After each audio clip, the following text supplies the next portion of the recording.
Eu me recordo que no dia 16 de outubro de 2008, eu estava em casa, estudando e me preparando para a prova oral do meu concurso de ingresso na carreira de delegado de polícia da Polícia Civil do Estado de São Paulo. E ao observar aquelas imagens, aquilo me causou imediatamente um espanto, mas ao mesmo tempo me gerou uma admiração muito grande por aquelas pessoas que lá estavam, aqueles policiais civis, por observar a determinação e a coragem de cada um deles, que mesmo diante de uma força muito maior, não retrocederam e não se quedaram inertes. Porque eram movidos efetivamente por um ideal, por um sonho de justiça, um sonho de ver a Polícia Civil valorizada.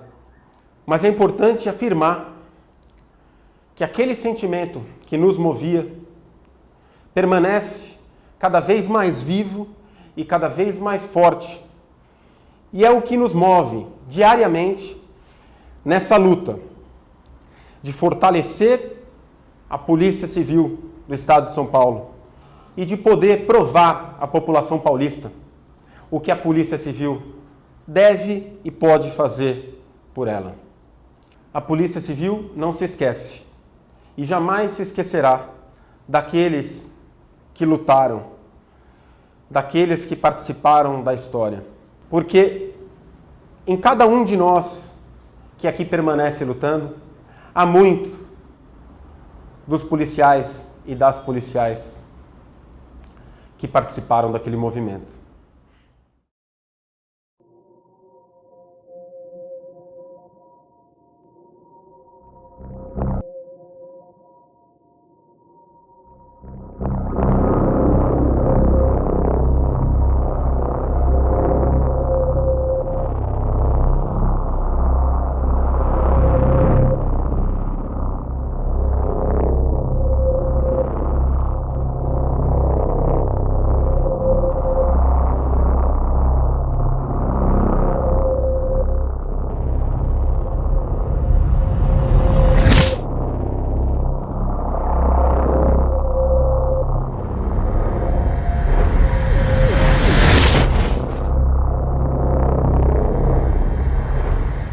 Tem uma história, né? Lá atrás, no antigo Detran, eram X distritos. Dobraram-se o número de distritos, foi na época do Quércia. Dobrou-se, em tempo recorde, construíram-se mais 50 distritos. Só que não criou-se vagas. Eles pegaram os funcionários que tinham, que eram suficientes para aquela realidade, e dividiram naqueles novos distritos. A partir daí não se consertou mais o efetivo dos distritos policiais do Estado de São Paulo. O que aconteceu? Nosso serviço começou a se tornar desumano. Exaustivo. Aí as pessoas vão aposentando, o número de concursos não é o suficiente para essa reposição. Não houve tempo hábil para a preparação de novos policiais, ou o governo não quis preparar novos policiais, e está esse caos que nós vemos hoje aí. Ninguém aguentava mais carga horária de 60 horas, 70 horas às vezes, distritos trabalhando em 3 equipes para revezar em plantões diuturnos. Acabou levando uma situação de extrema insatisfação e criação de pequenos grupos para reivindicação. Esse grupo, né, que nós éramos da mesma turma de delegados de ingresso, nos reunimos aqui na associação num almoço com outros colegas e surgiu esse grande movimento. Eu me lembro muito bem que a gente ficava ou no plantão, ou dormindo, ou estávamos no restaurante, para combinar, para organizar qual ia ser a nossa estratégia de chegar no diretor, de ter nossa pretensão, que era só trabalhar de acordo com a lei. E saiu esse grupo de e-mails que eu acho que foi determinante para que as pessoas tivessem contato umas com as outras e pudesse começar essa mobilização. E a partir daí a gente se uniu com outro grupo de e-mails que também estava surgindo nesse momento no interior. E aí começou a formar um grupo grande de delegados que nunca existiu. E depois a gente ganhou o apoio da Associação dos Delegados. Eu achei que eu devia dar apoio a todos eles, o apoio com panfletos, o apoio com condução principalmente. Então nós procuramos nos reunir aqui na associação com os presidentes de todas as entidades da Polícia Civil do Estado de São Paulo, inclusive algumas entidades do interior. E esse movimento foi tomando uma proporção, e onde foi surgindo e terminou num movimento grevista. Infelizmente, não era para chegar tanto. Nós tentamos, antes da greve, conversar com o presidente da Assembleia Legislativa do Estado de São Paulo, conversar com os secretários do governador de então, mas não conseguimos nenhuma definição, nenhuma resposta a respeito das nossas reivindicações. Chegou num ponto que assim, a greve foi uma consequência natural da nossa união.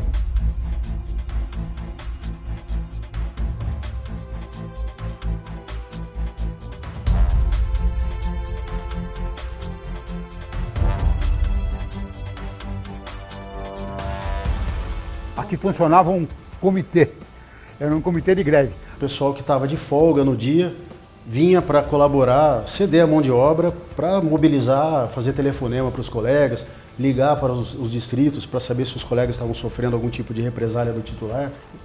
Teve muitos colegas que sofreram represálias de tudo quanto foi ordem.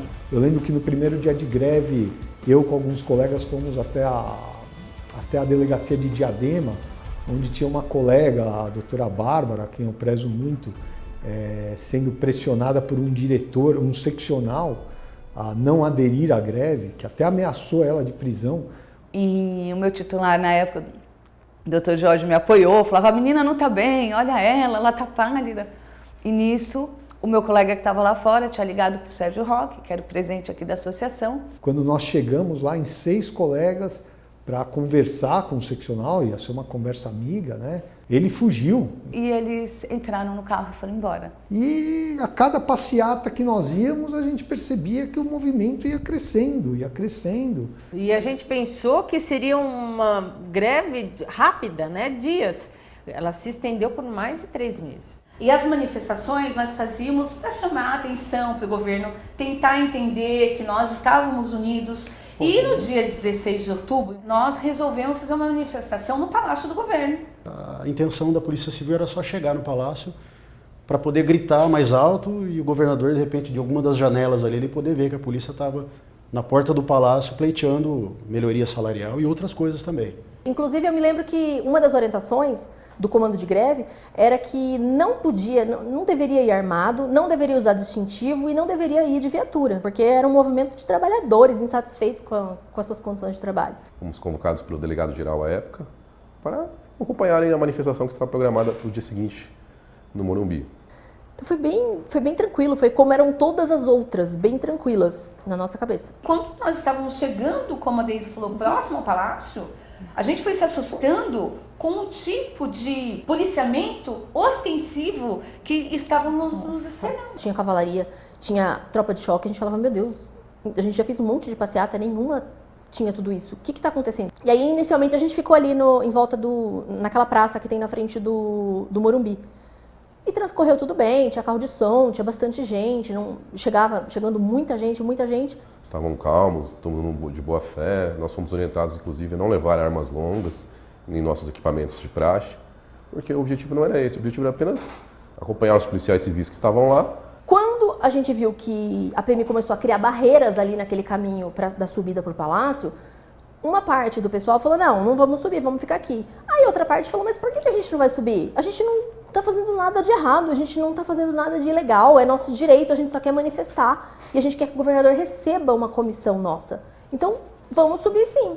E logo à frente havia algumas fileiras de controle, né, de policiais militares do patrulhamento normal. A gente até conversou com os PMs que estavam ali naquela primeira barreira, falou, a gente vai passar, a gente quer subir, não tem sentido o que vocês estão fazendo. E a gente passou. Na nossa inocência, a gente foi superando cada uma. Os policiais militares naturalmente abriram cordões de isolamento.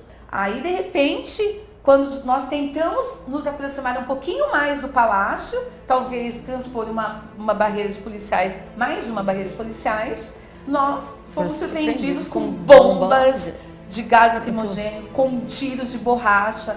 Começou a chover, literalmente, bombas de gás lacrimogêneo e de efeito moral e balas de borracha sobre os manifestantes. Inclusive, nesse momento já estavam misturados policiais militares que tinham passado os cordões de isolamento, mulheres, crianças, senhoras, aposentados, muitos aposentados.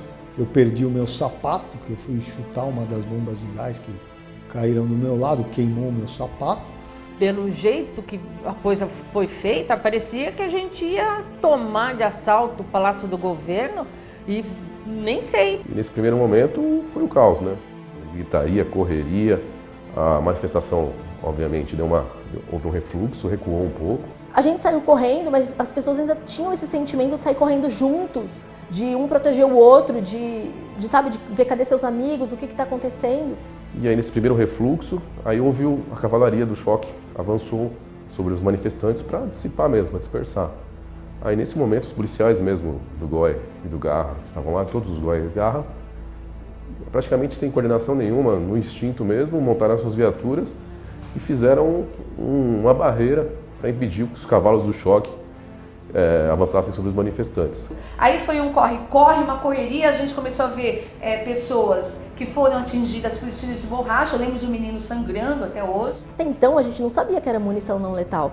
Você não sabe, você está vendo gente ensanguentada, gente machucada, gente chorando. Eu estava escalada para um plantão. Eu trabalhava numa delegacia da periferia da Zona Leste e eu não tinha notícias. Eu só ouvia que estava tendo apoio, Garra se deslocando, GOI se deslocando, pedido de apoio. Toda a Polícia Civil foi comunicada do que estava acontecendo. Muitas viaturas policiais, grupos especiais foram para lá. A primeira coisa que eu fiz foi ligar a televisão, porque estava em todas as redes de televisão, estava mostrando movimento, e ir para lá. Então, na verdade, em vez de diminuir o movimento foi crescendo nessa hora. Começou a chegar mais e mais gente. Para nossa surpresa, depois do ataque das bombas, ouvimos que havia sido dada uma ordem, né, dos nossos superiores para que essas viaturas que estavam ali fossem embora, né, e abandonasse os grevistas naquela situação. Obviamente, os ânimos estavam efervescidos naquele momento, ninguém obedeceu essa ordem. Nós foi solenemente ignorada, porque ainda precisava da gente ali, nós não éramos necessários. Eu lembro que os colegas se deitaram até no chão pacificamente para que as viaturas não saíssem de lá. Foi quando nós sentamos na frente de todas essas viaturas e impedimos que eles nos abandonassem. Local. Porque íamos ficar ali à sorte, né? A gente não sabia mais o que ia acontecer. Temos fotos de policiais civis carregando policiais militares feridos, o contrário também, um monte de viatura com vidro quebrado. Se tivessem só os manifestantes e fossem massacrados pela polícia militar, que isso ia acontecer de qualquer forma pelo choque, e aí ia começar a carnificina, porque alguém ia puxar uma arma, alguém ia atirar. Ninguém ia ser pisoteado por um cavalo, nem ser espancado, e alguém ia reagir. Ia reagir com arma letal e sem treinamento, sem técnica. Nós reagimos na medida do possível com treinamento e técnica. Eu nunca participei de uma guerra, mas eu imagino que deva ser bem parecido com isso. Não tinha munição letal, mas essa munição não letal machucou muita gente. E depois a gente soube que tinha atirador de elite da Polícia Militar em prédios, alguns prédios em construção ali, eles já estavam posicionados ali, coisa que ali quem estava ali naquela hora não estava conseguindo enxergar isso daí. Se eles estavam escondidos ali, é porque eles já estavam querendo fazer isso mesmo, já era o propósito deles, porque não tem outra explicação. Com a proteção já um pouco do Garra e do GOI que seguraram o choque lá para cima, nós retomamos ali, algumas viaturas da PM ficaram até abandonadas, né, naquele próprio espaço que a gente voltou a ocupar. Muita gente comparou até um dia de guerra civil no estado de São Paulo, de duas polícias, duas instituições armadas se enfrentando. Esse foi um sentimento que cada um leu de um jeito. A minha sensação foi de reconhecimento. Foi de que então a população agora sabia, agora qualquer um sabia. O governo ficou apavorado com aquele episódio do Palácio dos Bandeirantes, que saiu na imprensa mundial, não saiu só na imprensa local. A sensação de fracasso de ver policiais de outra instituição, mas também policiais, aí não tem falar o bem contra o mal, o bandido contra a polícia, todos são policiais. Tenho vergonha do que aconteceu perante Polícia Civil e Polícia Militar. Eu acho que não poderia chegar jamais nesse ponto, mas eu tenho orgulho do movimento. Isso aí foi uma insanidade, na verdade, provocada, Mas no momento, e hoje eu entendo também como um absurdo o que aconteceu. Culpa do governo, da má gestão. Olha, o saldo de confronto foi positivo. Eu acho que a polícia tinha que fazer pressão. Sem pressão não se consegue nada na política. Foi bem marcante, porque muita gente que não se conhecia se juntou para tentar fazer alguma coisa pela nossa instituição. Criou-se um sentimento de união e de companheirismo e de colaboração que não existia antes. Foi uma coisa muito incrível, as pessoas acreditavam realmente que unidas elas podiam fazer alguma coisa. E podiam mesmo, né? Foi um momento muito importante para que todo mundo despertasse que a greve da polícia, a polícia, em tese, não faz greve, mas ela também não pode morrer e perecer à míngua.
Nós pedíamos na época melhores condições de trabalho.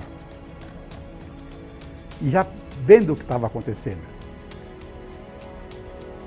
E a situação que está hoje é uma situação muito pior do que de 2008. Naquela época, o meu grupo operacional tinha 40 homens, quase 50 homens. Hoje não tem 20. E esse é só um exemplo que se reflete na polícia civil inteira. Minha delegacia tinha 30 investigadores, tem 15 agora, essa delegacia que eu trabalhava. A gente estava com uma vacância de 13 mil, ou seja, quem está trabalhando está fazendo o trabalho dele próprio e de mais 13 mil que são cargos que são vagos. Naquela época eu acredito que esse número era menor. A Polícia Civil não esquece e não se esquecerá dos fatos ocorridos. Esperamos que os próximos governantes não cometam os mesmos erros cometidos pelos seus antecessores.